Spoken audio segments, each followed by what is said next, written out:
본문에 따라서 살아난 도르가, 이 도르가는 두 개의 이름을 가지고 있습니다. 유대식 이름은 다비다예요. 그리고 헬라식 이름은 도르가입니다. 우리 옛날 일정시대 때도 한국 이름, 일본 이름이 있듯이 유대의 나라였지만은 당시에는 헬라 문화 영향이 있었기 때문에 헬라식 이름이 통용이 되었던 겁니다. 그래서 때로는 다비다요, 때로는 도르가라 이렇게 소개되어 있습니다. 36절에 보면은 이 사람은 요빠에 살고 있었다라고 소개하고 있습니다.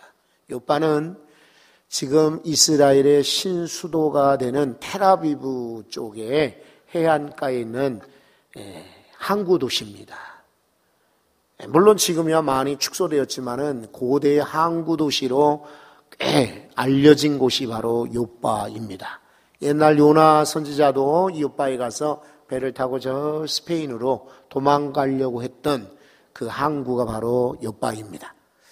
요빠에 다비다라는 여제자가 있다라고 소개하고 있어요. 여제자. 원래는 사실은 여제자라는 말이 많이 나오질 않아요. 그만큼 아마 이 다비다, 즉 도르가는 예수님의 말씀을 따라가는 경건한 여성인 것으로 추측할 수가 있습니다. 그런데 이 사람은 장점이 있어요. 선행과 구제를 심히 많이 했다라고 소개하고 있습니다. 선행, 착한 일입니다. 구제, 남을 돕는 일입니다. 간단하게 그렇게 이해하기 쉽지만은 성경이 쓰여진 이 원어의 뜻에 의하면은 선행은 믿는 사람들끼리 베푸는 거예요. 교회 안에서 베푸는 것이라 할 수 있어요. 친한 사람들끼리 나누는 것, 이거 선행이라 이렇게 말을 해요.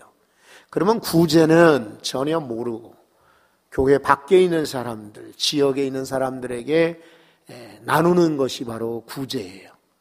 자, 우리는 보통 선행은 잘해요.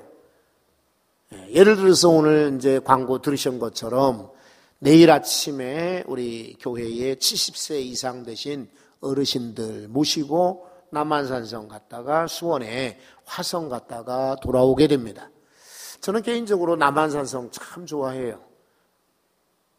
괜찮습니다. 아주 풍광도 좋고 그리고 역사적인 장소지요.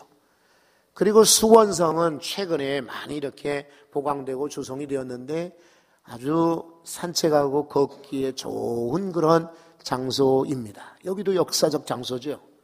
국민일보에 우리 기자 한 분이 교회에 지난주에 등록을 하셨는데 이분이 한국의 산성교회 이런 책을 썼어요. 근데 저는 그 책을 읽기 전에만 해도 우리나라에 이렇게 산성이 많은 줄 몰랐어요. 산성 그러면 저 북한산성이나 남한산성 그 정도만 알았는데 우리나라 곳곳에 산성이 많더라고요. 그리고 특이한 것은 산성 안에 교회가 많더라는 것입니다. 그래서 이분이 내일 같이 동행하셔서 남한산성의 역사 그리고 그곳에 어떤 기독교적 유적이 있는지 또 설명도 해 주신다고 하니까 아마 유익한 시간이 되리라고 봐요. 여러분 이렇게 교회 안에서 성도들끼리 효도하고 또 친절히 나누는 거 이거 선행입니다. 근데 때로는 선행만이 아니라 구제도 있어야 합니다. 여러분들이 점심시간에 식당에 가면은 콩나물을 봉지에서 파는 것을 보게 될 거예요. 이거 그냥 어디서 가져다가 파는 게 아니라 아시다시피 우리 갈렙 남전도 회원들께서 일주일 내내 길렀다가 이거 무공했지요. 그리고 정말 깨끗한 물을 주어서 길러서 이걸 가지고 봉지에 담아서 파는데 이거 그냥 수익을 나눠 갖는 것이 아니라 그거 1년 동안 모았다가 연말 되면은 이 동네에 사는 독거 어르신들이나 가난한 이웃들을 초청해서 쌀을 나눠줘요. 그래서 저도 초대받아서 가서 쌀을 나누는데 이제 사진도 찍고 인사도 드린 적이 있어요. 이것은 믿지 않는 이들에게 하는 그런 구제에 해당이 됩니다. 화요일날 실버대학을 할 때도 마찬가지예요. 교회에 다니는 사람 30%, 교회 안 다니는 사람 70%예요. 그리고 교회를 다니는 사람들 중에서도 우리 교회 성도들은 불과 몇 사람뿐이에요. 나머지는 다 교회를 안 다니시거나 다른 이웃에 있는 성도들이 우리 실버대학에 오십니다. 이렇게 교회 밖에 있는 사람들 돕는 것이 바로 구제입니다. 성도 여러분 이 도르가는 참 착한 사람이죠. 교회 안에 있는 사람들에게도 착한 일을 많이 했지만은 교회 밖에 욥바항에 사는 그 도시에 사는 이들에게도 좋은 일을 많이 했다 하니 참 칭찬받을 만한 사람이죠. 여러분들이 그렇게 사실 수 있기를 바랍니다. 여러분 부흥회 때도 우리가 들으셨어요. 심는 대로 거둔다. 지금 우리가 사는 것은 혹시 그래도 먹고 살만하고 누리고 살만하고 가지고 살만하다고 하는 것은 실은 우리의 노력이 있지만은 그보다는 우리 부모님들이 힘없기 때문에 저 형제들끼리 혹시 모일 기회가 있었는데 그런 얘기를 나눈 적이 있어요. 돌아보니 그래도 우리 형제들이 이만큼 사는 것은 우리 어머니 아버지가 베풀었기 때문이다. 제가 그 이야기를 듣는 순간 참 새삼스럽게 들렸어요. 그렇다. 그동안에는 우리끼리만 그냥 막 애쓰고 노력해서 사는 줄 알았는데 누군가가 그 얘기할 때 맞다. 우리 부모님 덕이다. 이런 생각을 가졌어요. 이번에 부흥회 때도 그런 말씀 들으셨죠? 근데 여러분, 우리는 부모님의 베풀고 심은 것으로 인하여 지금 누리고 사는데 여러분들의 자녀는 어떻습니까? 여러분들이 심은 것이 있어야 자녀들도 누리고 살 거 아니에요. 여러분들이 베푼 게 있어야 여러분들의 자녀들이 거두며 살 거 아닙니까? 성경에 말합니다. 기독교는 말에 있지 않고 행함에 있다. 자녀들아, 우리가 말과 혀로만 사랑하지 말고 오직 행함과 진실함으로 하자. 요한일서 3장 18절에 말씀하셨어요. 야고보 기자, 야고보서를 쓴 야고보 사도는 하나님 앞에서 정결한 경건은 고아와 과부를 돌아보는 것이다 그랬어요. 데살로니가전서 5장 15절에 피차 대하든지 모든 사람을 대하든지 항상 선을 쫓으라. 피차라고 하는 것은 1대1로 대하든지 내가 아는 사람, 안면 있고 친한 사람뿐만 아니라 모든 사람을 대하든지 선을 쫓으라. 할 수만 있으면 선을 행하라는 것입니다. 그 다음에 사도 바울은 디모데전서 6장 18절과 19절에 말씀하십니다. 선한 일을 행하고 선한 사업에 부하고 나눠주기를 좋아하며 동정하는 자가 되게 하라. 이것이 장래에 자기를 위하여 좋은 터를 쌓아 참된 생명을 취하는 것이니라. 터를 쌓는 것이라는 거예요. 선을 행하는 것이. 예수님께서 요한복음 5장 29절에 말씀하셨어요. 선을 행한 자는 생명의 부활로, 악을 행한 자는 심판의 부활로 나오리라. 여러분, 부활이 선한 사람도 부활, 악한 사람도 부활이요. 근데 선한 사람들의 부활은 영생의 부활인 거예요. 근데 악한 자의 부활은 심판의 부활인 겁니다. 그러므로 부활절 지났다고 우리가 부활신앙 갖자, 부활의 믿음을 갖자, 우리도 부활한다고 우리가 찬양하고 좋아했지만은 어떤 부활이냐 하는 것입니다. 선을 행함으로 영생을 얻는 그런 부활을 경험하시기 바랍니다. 그래서 우리는 우리 믿음의 사람들에게만 할 것이 아니라 믿지 않는 이들에게도 나눠야 돼요. 어떤 이들은 말해요. 목사님, 우리 교회도 모자라고 우리 교회도 할 일이 많고 우리 교회 안에도 도울 사람이 많은데요. 아니요. 우리도 물론 우리끼리도 도와야지요. 근데 교회 밖의 사람들도 우리가 눈을 돌아보셔야 돼. 그래서 선한 일을 행하고 구제할 때에 여러분 이 도르가 같은 다시 살아나는 축복을 얻는 것입니다. 도르가는 병들어 죽었어요. 37절에 보면 병들어 죽음에, 참 안타까운 일이죠. 믿는 사람도 죽어요. 믿는 사람도 병든다고요. 그러니까 우리는 첫째, 건강관리 잘 하셔야 돼요. 둘째, 병들었거든 고침 받으셔야 돼요. 셋째, 우리 주변에 병든 이들을 돌아보고 그리고 찾아가 위로해 주셔야 돼요. 왜냐하면 믿음의 사람도 병들고 죽게 되니까. 자, 이래서 이 사람을 다락에다가 모셔놨어요. 씻어서. 이거는 원래 유대 장례법은 아니에요. 원래 유대 장례는 사람이 죽으면 모셔놓는 게 아니라 그날로 장례를 치러야 돼요. 왜냐하면 날씨가 덥고 시신이 부패하기 쉬우니까요. 그리고 서늘한 곳에 놔둬야지 왜 다락에 올려놓겠습니까? 아, 바람이 통하는 다락이라고요? 그보다는 엘리야 시절에 엘리야가 새 방에 살았는데 집주인이 엘리야를 위해서 옥탑방을 내어주었거든요. 근데 어느 날 외출 나갔다 보니까 주인집 아이가 죽었더란 말입니다. 그래서 그 아이를 데리고 다락방에 올라가서 기도해서 살게 만든 그런 역사가 있었어요. 아마 요바에 사는 제자들도 그것을 알고 이 도르가를 다락에다가 모셨던 것 같아요. 그리고는 베드로가 바로 옆에 있는 줄 알고 부릅니다. 어서 오십시오라고 하죠. 여러분 38절에 보면 두 사람을 보내어 지체 말고 와달라라고 요청하게 됩니다. 그때 39절에 보면은 베드로가 그 두 사람과 함께 따라갑니다.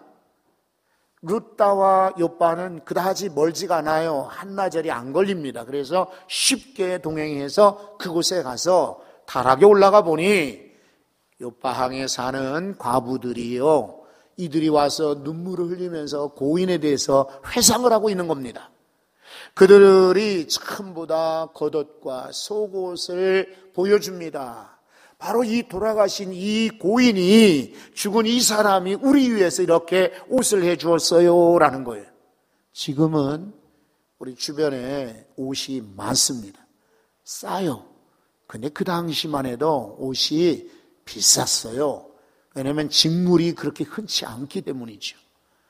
그래서 2벌, 3벌, 4벌씩 옷을 갖는 사람이 많지가 않아요. 예수님이 십자가에 달려 돌아가셨을 때에 그 속옷을 로마 병정들이 제비 뽑아 가져갔다 그랬는데 그만큼 옷값이 나가기 때문에 그렇게 한 거예요. 뭐 기념품으로 가져간 게 아니라. 자, 그런데 성경은 말하기를 속옷과 겉옷이라고 말하고 있습니다. 이거 문자적으로 보면 당연히 유대인들은 속옷과 겉옷을 입었으니까 아마 그렇게 해줬겠지라고 생각하기 쉬울 거예요. 저는 조금 더 이 구절을 읽으면서 영적인 도전을 받습니다. 겉옷은 우리가 겉으로 하는 말, 행동, 그리고 이렇게 겉으로 친절 이런 것들입니다. 속옷, 이것은 내 속마음을 말하는 겁니다. 구제나 선행은요 겉으로도 할 수가 있습니다. 여러분도 경험하시죠? 우리가 사람들에게 진심을 감추고 겉으로만 아이고 사랑합니다, 아이고 존경합니다, 아이고 대단하십니다, 아이고 멋있어요라고 겉으로만 얘기할 수 있어요. 그런데 이 다비다, 즉 이 도르가는 겉으로만 구제하고 겉으로만 도와준 것이 아니에요. 속옷, 다시 말해서 그의 속마음을 함께 나누었던 것입니다. 그래서 그 지역에 사는 과부들이 일부러 찾아온 거예요. 그리고 죽었다고 하니까 와서 슬퍼하고 애통해하는 것입니다. 여러분, 이번 주간에도 2분의 어른이 돌아가셨습니다. 장례식장에 가면서 가족들을 살핍니다. 그리고 예배를 마치고 기도를 마치고 나올 때에 혹은 지난주 같은 경우에는 이제 연화장, 화장장에 가서 제가 형제들에게, 자녀분들에게 묻습니다. 어머니 돌아가셨는데 어머니는 고향이 어디예요? 어머니는 어찌 사셨어요? 어머니는 강진분이시고 아버지는 고흥분이시라고 하네요. 그런데 어떻게 멀리 계신데 만나셨을까요? 그리고 어떤 일을 하셨습니까? 이렇게 많은 구남매나 키우셨다는데 어떻게 키우셨을까요? 왜냐하면 시간이 남아서 그냥 인사로 묻는 게 아니에요. 한 사람의 일생에 대해서 한 번쯤 관심을 갖는 거예요. 이분이 이렇게 왔다가 떠나지만은 우리 그냥 방명록에다가 이름 기록하고 그저 기도하고 또 절하고 음식 먹고 나오는 그런 장례가 아니라 모처럼 장례인데 장례식장에서 그 어른, 돌아가신 분, 또 자녀건 죽은 사람의 일생에 대해서 한 번쯤 회상케 하는 거예요. 어떤 분이셨는가? 왜냐하면 저는 그렇게 생각해요. 장례식장은 우리 인생의 졸업 성적표다. 여러분, 우리 학생들이 공부하면 성적표를 받아요. 졸업할 때쯤 되면은 4점, 우리 한국식으로 4.5 만점에 몇 점 이렇게 성적표를 받아요. 근데 그 성적표가 그때뿐만 아니라 부끄럽지만은 평생 따라가더라고요. 어디 가려니까 성적표 내놔봐라. 고등학교 성적, 대학 성적, 어떤 분들은 대학원 성적까지 요구하는 이들도 있어요. 그럼 우리 인생은 어떨까요? 죽는 순간에 우리의 성적이 나오는 거예요. 때를 따라 저분은 정말 진실하게 살았던 분이에요. 정말 훌륭하게 살았던 분이에요. 자, 우리 가족들이 계시니까 참 강하지만은 제가 예전에 병원에 이렇게 누워있은 적이 있어요. 여러분 아시죠? 여기 구로성심병원에 누워있는데 앞에 침대에 60대쯤 되어 보이는 남자분이 계셨어요. 제가 하도 성도들 많이 왔다 가고 또 주변에 목사님들께서도 왔다 가니까 평화교회 목사인 줄 아시는 거예요. 평화교회 목사님이시구나. 그래. 예, 맞아요. 나도 평화교회 근처에 살았는데 그러세요? 지금은 저기 언덕 너머 항마을에 사는데 그러시군요. 나는 전해 목사님을 잘 아는데 예. 그 목사님 참 좋은 분이었어요. 제가 두 가지 생각을 했어요. 하나는 정말 감사하지요. 돌아가신 분에 대해서 좋은 분이라고 칭찬하니까. 또 하나 생각은 내가 만약에 죽은 다음에도 그런 이야기 들을 수 있을까? 여러분은 어떻습니까? 여러분 졸업 성적을 받듯이 인생 성적표를 받았을 때에 여러분은 어떤 성적을 받을 수 있습니까?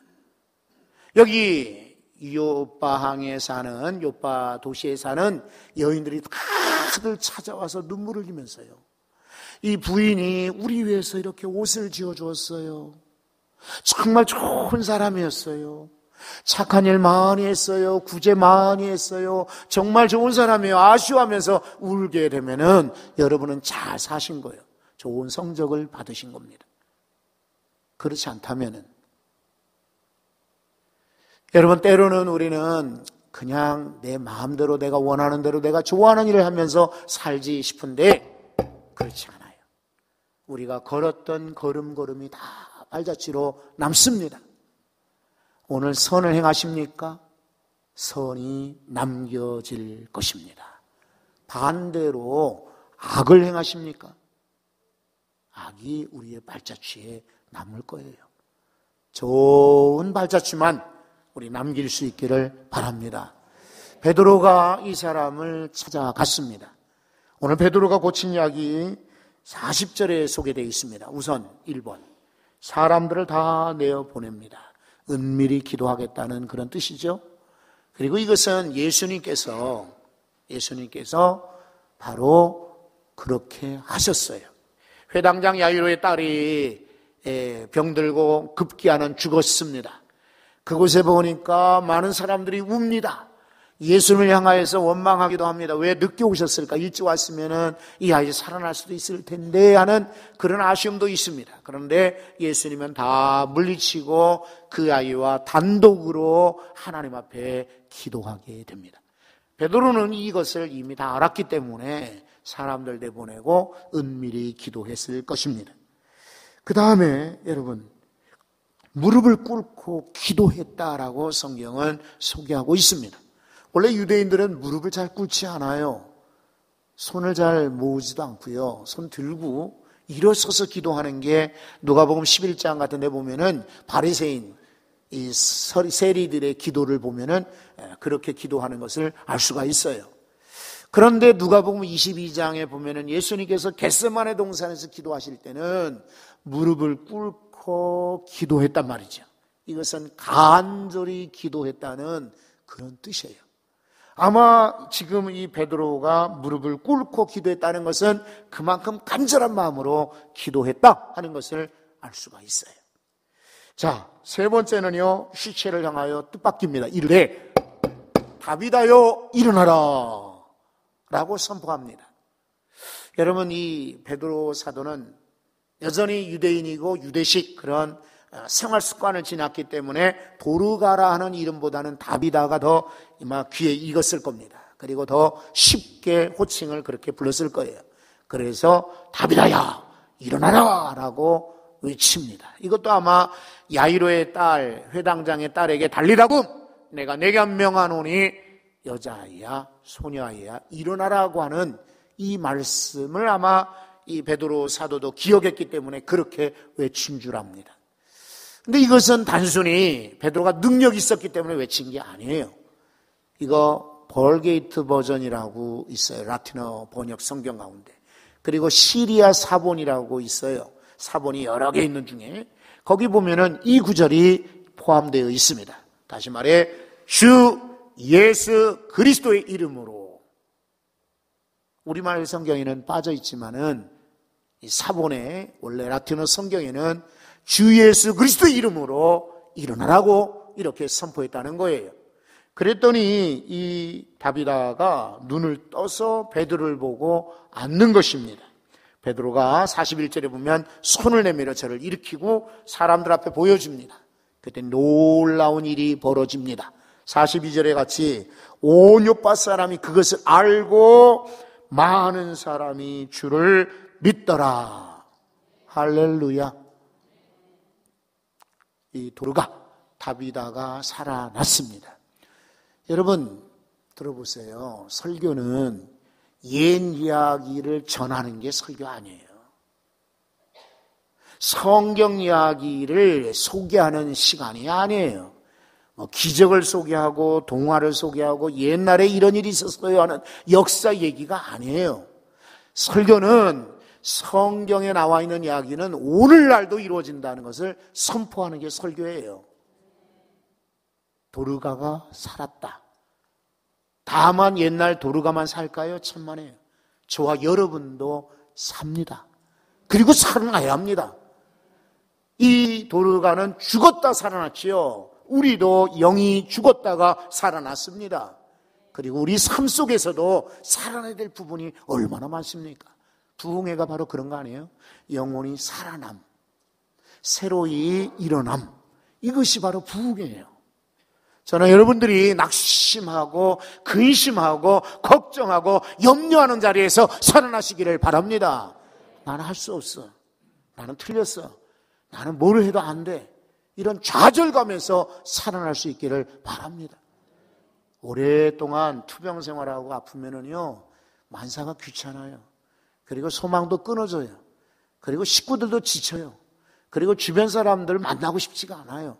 내가 이렇게 아픈 꼴로 뭘 누구를 만나겠느냐.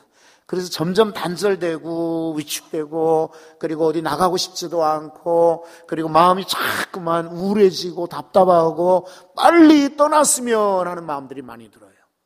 근데 여러분, 오늘 이 도르가처럼 오랫동안 병들고 약해졌던 여러분의 영혼도 심령도 주의 은혜로 말미암아 일어나는 살아나는 회복되는 역사 있기를 바랍니다. 그래서 여러분을 통해서 많은 사람들이 이것을 보고 주를 믿더라. 첫날 부흥회 때에 복의 통로라는 말씀을 들었어요.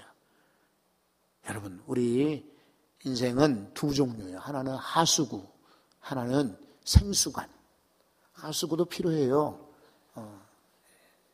그릇 같은 거 씻고 음식 만들고 나서 물을 버리는데 하수관이 없으면 큰일이죠. 하수관도 필요해요.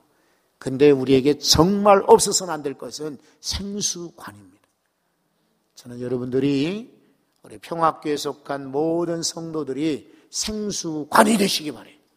여러분을 통해 생수가 막 흐르고 넘치고 그리고 전달되는 복의 통로, 생수의 통로들이 되시기 바랍니다.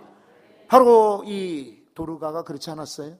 이 사람 때문에 많은 이들이 주를 믿게 되었다고 그랬어요.